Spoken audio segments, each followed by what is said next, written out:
état d'esprit, je suis un peu stressée à vous dire pour essayer le flyboard. Mais je pense que ça va être c'est un concept assez sympa et assez fun qui pourrait être accessible à plusieurs personnes telles que des filles. Donc on va essayer et je vous dirai mes impressions après.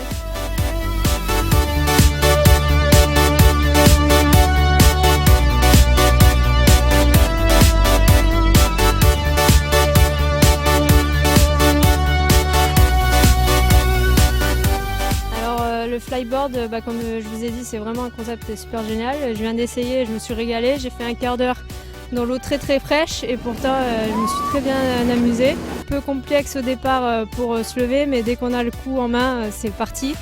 Et c'est super génial, franchement j'adore.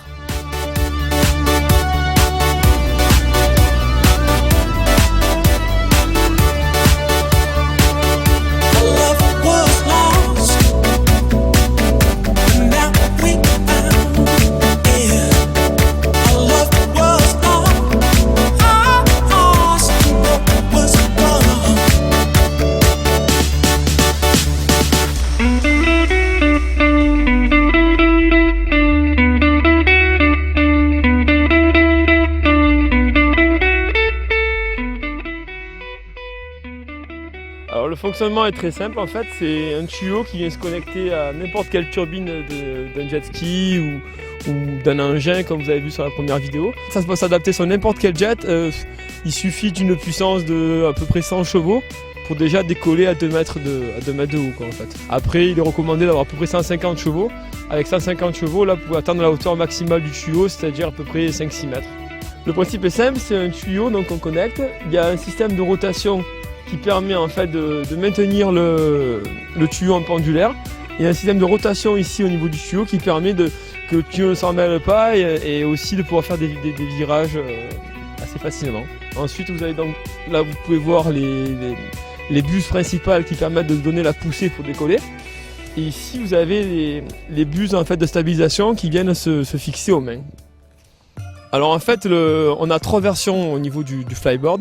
On a la première version qui va être en fait dédiée à tout ce qui est location, initiation et pour les personnes qui sont vraiment en apprentissage, où la personne en fait est sur le jet, s'occupe de démarrer et de gérer l'accélérateur. Donc ça c'est vraiment la version la plus simple pour apprendre. Au moins l'utilisateur de la flyboard n'a pas besoin de gérer la puissance délivrée, il ne gère uniquement la hauteur qu'avec l'inclinaison des pieds. Ensuite on a la deuxième version de la flyboard qui là permet en fait de démarrer, d'avoir un coupe-circuit, d'arrêter le jet depuis la flyboard, mais aussi d'accélérer grâce à en fait un potentiomètre qui passe le long du tuyau. Donc en fait l'utilisateur de la flyboard peut être seul et sans personne sur le jet en fait. Il y en a la troisième version qui sera commercialisée que dans 1 an ou 2, où là carrément on a construit en fait un engin qui est ni plus ni moins équipé d'un moteur marin comme un jet et d'une turbine, mais monté directement à l'envers pour pouvoir propulser l'eau directement dans le tuyau vers l'avant, qui n'est pas conçu pour prendre des vagues comme un jet, donc beaucoup plus léger, beaucoup plus petit, et du coup on arrive à des performances et des vitesses de vol beaucoup plus importantes. Avec un jet en 250 chevaux, vous allez atteindre à peu près 25 km/h, là on arrive avec l'autre engin à atteindre à peu près 40 km/h.